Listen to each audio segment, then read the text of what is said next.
Right, so we're going to take a look at the 17U gold team from this past weekend at Spooky Nook, and then again take a season-long view as well. Unfortunately, because the combination of Be the Beast and Spooky Nook's internet connection is just a really terrible combination, they were only able to get 2 games total from the 17U. They got none of the black games and only 2 of the gold games. It was just a colossal train wreck over there. I'm sure they lost a fortune taking all that video and not being able to salvage much of any of it, honestly.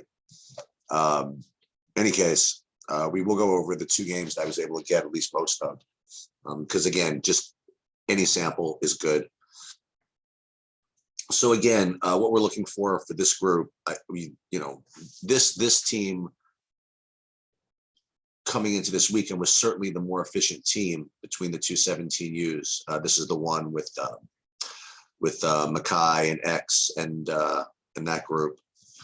And unfortunately, the first game, they were without 3 players. They were without Mackay.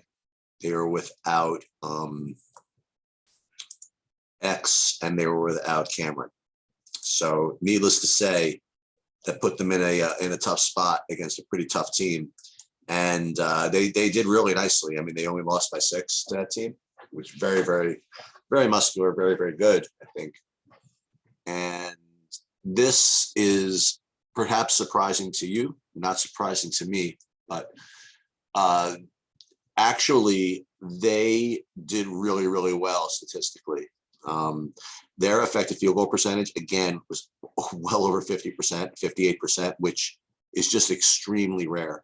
I mean, to be this high on even a semi-consistent basis. I mean, you have to think this is going to regress at some point. Even the best teams just aren't that much over 50%, but this was against a good defensive team, and yet still 58%. That's really, really efficient. And the turnover rate, they kept it relatively low, under 20%. Again, that's where we want it. But this was the brutal thing. Offensive rebound percentage, 9%. So if you want to be mad at Mackay for not showing up, this is the reason. It's the only reason they lost. I mean, honestly, even without X and without Mackay, they were efficient enough offensively where they should have or could have won. They just didn't get enough shots off because they had, only 9% offensive rebound percentage compared to the other team who had 48% offensive rebound percentage. So unfortunately, just giving up that many more shots. I mean, these guys had 45. They were able to take 45 shots. And that's it. 45 to our 42, and you get 3 more shots. You don't think that that's a big deal, but it is. This other team, they played a great game. They had 55% of effective field goal percentage, and all it was those extra shots from the offensive rebounds. Just kind of brutal, actually. In any case, let's go through the individuals from this game. Again, overall, really, really nice job, even though they didn't win. That's kind of tough for you to stomach, but nonetheless, that is the case. Let's take a look at how this kind of panned out here. So you had Chris was 3 for 5, 1 for 2 from 3. Jackson 2 for 4 from 3. Roddy with a nice game, 3 for 4 from 3, 5 for 6 total. Mike struggled, and how crazy is this that Ryan was 1 for 7 from 3. I want you to think about this. I mean, you guys had an extremely efficient performance, even with Ryan shooting 1 for 7. I mean, this is a game you could have won, even with this group, and certainly with with Mackay there, you definitely would have won. So anyway, that's it's kind of a shame, but you have certainly some positives to take from this. There really was no weak spots. I think Nick's just kind of invisible. You didn't play him that much, I don't think. Maybe he was hurt. I don't know. In any case, that's this game. So let's take a look at what I had, at least, of the this would be the 4th game where you beat the Jersey team. And weren't even able to get all of this, but it does give us a representation. And this one, we had Mackay and X show up for this one. Actually, they've made it there on time is a better way to describe it. And let's take a look. First, overall statistics from this game. What am I looking at? Oh, overall. So 48% effective field goal percentage. Not great, but not bad. I mean, certainly. And kind of odd with Xavier there, with X there, and Mackay was a little actually less efficient, but 48% is still perfectly fine. Overall, 8 for 18 from 2, 5 for 14 from 3, very reasonable. Offensive rebound percentage, again, a little light, 20%. Turnover rate, took care of the ball really, really nicely. Overall, pretty decent. And unfortunately, we didn't get this whole game. So getting the individuals is going to be a little bit annoying. And don't blame me. What you could do, I mean, if you want to get someone else to film, I mean, that's what I do with my teams. So we always had footage. I mean, I'd be more than happy to upload it. That's up to you guys.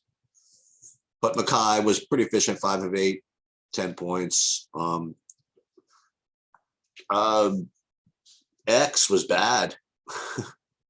X was 2 for 9, 0 for 5 from 3. Yeah, that's a couple of games in a row of poor performance from him. And Ryan, again, this doesn't take the whole game. I missed some possessions just because of the footage, but he was fine. So overall, 17s. I wish I had more for this week, but just want to show you something for the 17s to compare it with some of the other squads. So let's just look at the 17U gold team, and then we'll look at black, and we'll do it for the whole season. Just want to show you something. So all season, select games. So even still, for the whole season, we are extremely good at 56% effective field goal percentage. And our 3-point percentage is 38%, which is extremely strong. Our, whatchamacallit, our free throw percentage is excellent, 83%. I mean, this is a tough team to beat. God, it's a shame, you got really unlucky with your draw in the first round the week before when you had to play New York Lightning, and you could have won that game too. And this one, again, if I'm positive if those kids were there, you would have won that first game, and then who knows, probably would have ran through it. Anyway, what I wanted to show you is the shot chart. So this is the shot chart from, I want to get it from all of the games. Hold on, from all seasons. Oh wait, hold on. Let me just see something real quick. Yeah. So we're going to do the shot chart from all games. So one thing that you'll notice, okay, is that of the 412 shots that you took, there were 7, 18, 23, 29. Were these bad twos? Okay. You still have to get rid of that. Okay. Because you even look at it. I mean, look at the percentages. I mean, to be able to be efficient from inside from a 2-point shot, you have to be able to make them 50% of the time. And check this out. I mean, you have 3 for 6, 4. So it's 4 for 11, 8 for 22, 9 for 26. You're 10 for 29 in this mid-range, and it's not just you. It's across the board. Nobody's good here, and that's why you shouldn't be taking these shots. And the good news again is that you don't have that many of them, but still 7, 18, 20, 29 out of 412 shots is not the greatest. Okay. You really, I mean, when you start seeing like the NBA shot charts and even the better college team shot charts, this is almost zero. I mean, you see a whole bunch of scatters in here and then around here, and very, very few shots in over here. So this is something you're just going to have to work on. Now, again, I don't know if it's too late with these 17s to actually teach them to not take these. I mean, they've been so indoctrinated from God knows what, but this has to go. It just does. And that's like the overall 17U gold team. Now let's take a look at the 17U black team. Even though they didn't have any reportable results from this week, let's take a look at what their overall stats looks like through all of the games. Okay. So again, this does not include this week because I didn't get it, but their effective field goal percentage is fine. A little bit weaker than the other team. From 3, 8 for 20, very, very good. Let's make actually totals. Actually, from 3, 42 of 105, extremely strong from 3. Not as good from the line as you might expect. I don't know, 53% from the line compared to that other team. It was 80+%. That's really, really strong. And let's take a look at the shot chart against from all opponents. So here again, it's not a really big sample size, but let's just take a look. So first of all, 1 of 7, 1 of 11, 4 of 20. So even with this 5-7, so it's 8 of 16, 9 of 20, 10 of 23, 11 of 25. So still, you're under 50% inside this mid-range, which is what which is what everybody is, which is why you're not supposed to be taking these shots. Okay, now you count these up in total: 16, 20, 23, 27 out of 300. So about 10% were kind of those bad twos. Let's compare it to the other team. We didn't do it for on a percent basis. So 10% were the bad of the shots were bad twos, compared to, once again, to the gold team. Gold team was shot chart. We got to get all season. So here, once again, it was 9, so 11, 22, 26, 29 of 412, which is a much less percentage. So that's, again, another example of why this Crown Black team is that much more efficient than the Crown Gold team, is simply a virtue of their shot selection. If these guys took a higher percentage of these bad twos, they'd be just as bad. The skill difference is not that great between these two teams. There's no reason why, this team should be that much more efficient. And the reason why is because of shot selection. You just got to try to get them to, every team, to just not take these death shots.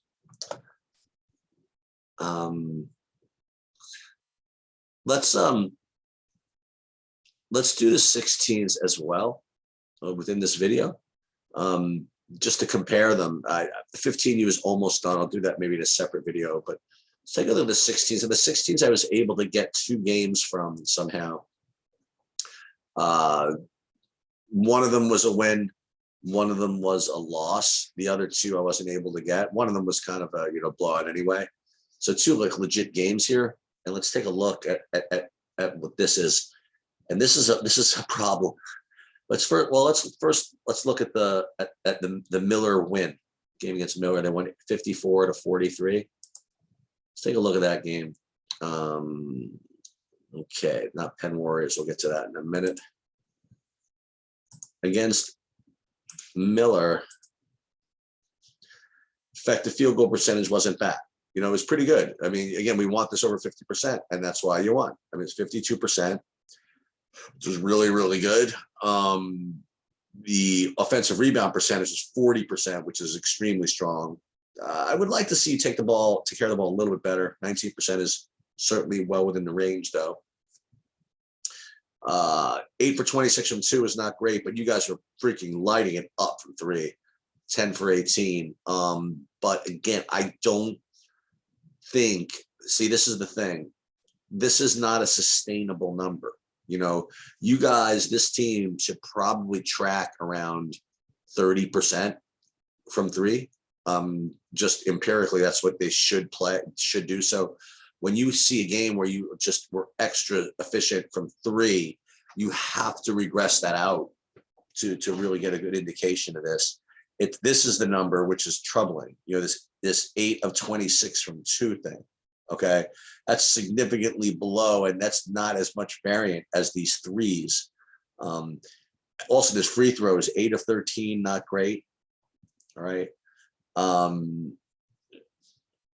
Let's take a look at the shot chart from just this one game, just for the hell of it.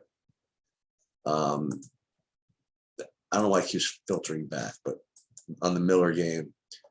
So the shot chart was okay. I don't know what this is. It's 2 for 10 missing layups in here, but I like this. You know what I mean? Like this is why you win, is when you take no shots in these mid-range. Okay. And I'm proud of these guys because they struggled the week before with this kind of thing. And if they can get out of this death range like they did in this game, you could even go 2 for 10 from 3 from here, you know, and win. So I think that the outlier, you know, good performance from 3 is probably offset by this outlier bad performance around the rim. So I think overall you shot the way you're supposed to, and because you stayed away from these bad mid-range shots, it's why you guys won. And that's why, well, it's at least why you guys were efficient offensively. So really good job. Compared, however, to the 8 a.m. game on Sunday, which is always an interesting game. Let's take a look at the stats first. Versus Penn Warriors, and this is not good. So 41% effective field goal percentage just isn't going to do it. Offensive rebound percentage, fine. Turnover rate below 20, which is cool. But here we go. It's 12 for 28 from 2, and 4 for 15 for 3. I mean, not bad. Only got to the line 5 times. I mean, this is not the shots. He's not taking it to the rim. This is not what you're supposed to do. Let's take a look at the shot selection from here. Here we go. This is death. There it is. 1 for 7 from this range right here. So that's overall, that's 2 for 8, 3 for 10. Okay. Death. You know what I mean? You just can't win like this. You can't take these kind of shots. Especially, you know, check this out. Only 43 total shots in the game, of which 10 of them were bad. That's really not good. Okay. You have to, and I'm going to come to practice. I'm going to impress this upon them. You know, they're too talented these are mental errors. Like they just have to know that they just can't take these kind of shots. Let's take a look at their overall now. Their overall stats. There was no real, you want to check the individuals? Yeah, may as well. Let's check the individuals for this is the bad game. The only guy that did anything was Farbens. He was 12 points, 5 for 7 from the field. Everybody else was pretty awful. I mean, Nolan was 3 for 9 from 2. Philip was 1 for 4 from 2. All these bad 2s. Josh, 1 for 6. Ouch. This is really just this is a horror show. And then you go to the individuals against the Miller team. Let's take a look.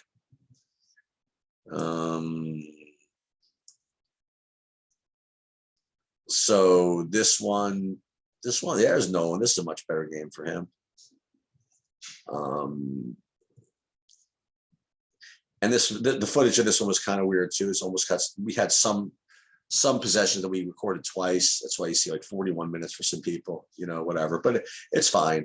I mean, again, for what I'm trying to accomplish, it's fine to have a couple of extras just because the footage is bad.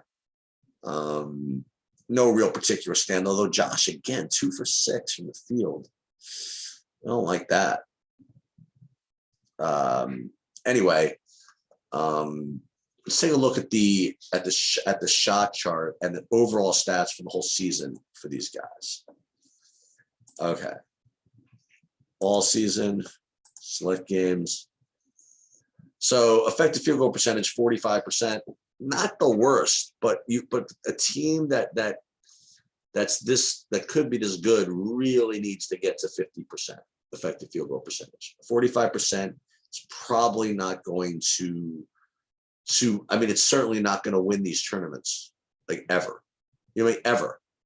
So that's one thing. And then let's take a look at the shot chart again. So, and then we'll go back to the individual. So the shot chart,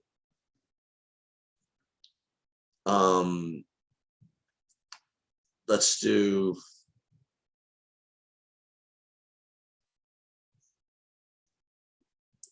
what's the shot chart look like?